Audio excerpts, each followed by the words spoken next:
talk about how can you reset accounts on your app. We're going to figure out the solution or know how you can do that on your app. So you just follow this ways, then it's going to work with you. So all you have to do, you just go down, click here on your name down here, and just click here on your name. Then it's going to take you to this list. It's going to show for you like this.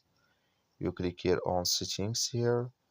So then you can to next step here. It's going to show for you like this. Then just click here on advanced settings here. Then it's going to take you to this list. Then all you have to do now, so just click here on reset account, just click on it. You click here on yes, then it's going to reset with you on your app. So that's all you have to do. I wish you accurate. That's all. Thank you for watching. Don't forget to support us by liking, subscribe.